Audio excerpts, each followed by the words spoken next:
Twina muosabawo Katonda. Basebo ne bannyabo ndi muntu aguze ku ttaka.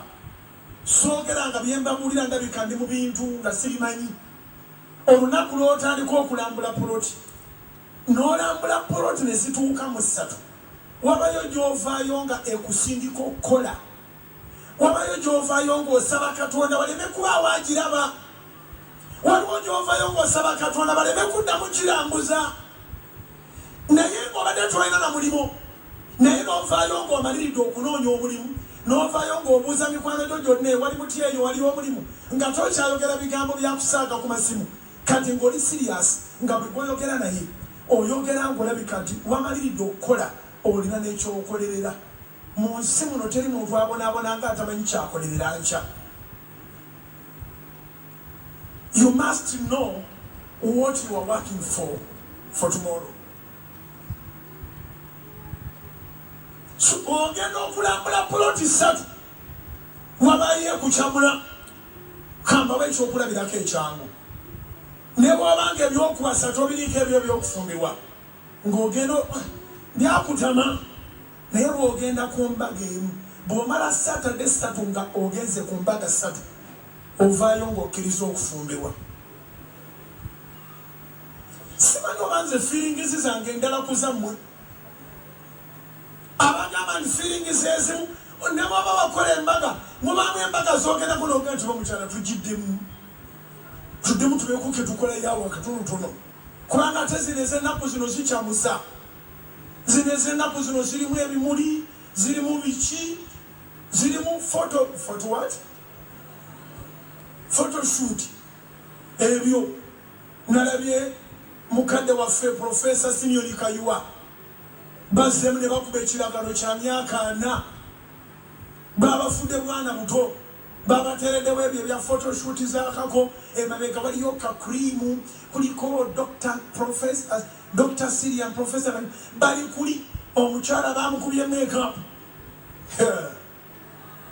Professor ne Dr. Syrian Kayuwa batumiddeko bali mu honeymoon.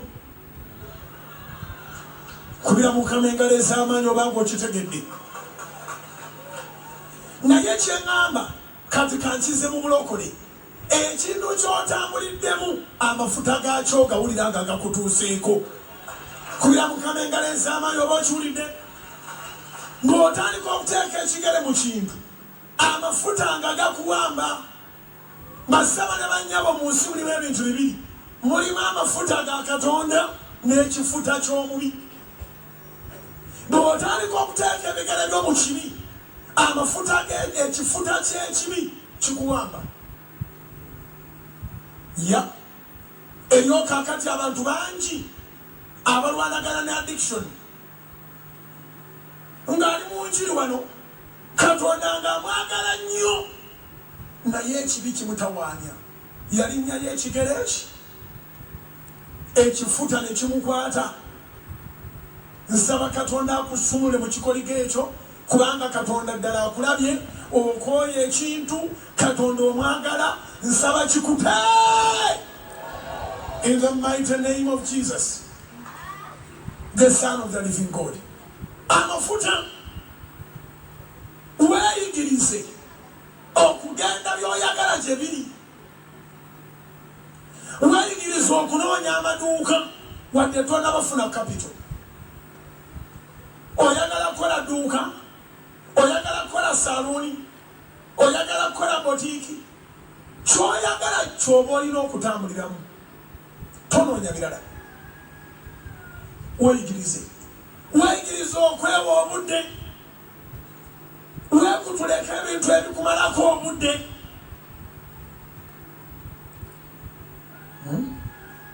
Weekutuleka ebintu ebikumalako obudde.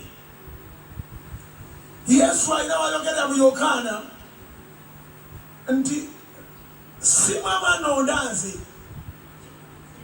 nze nabalonda.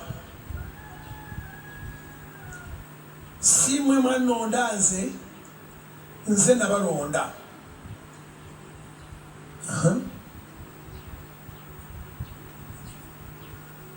Yokaana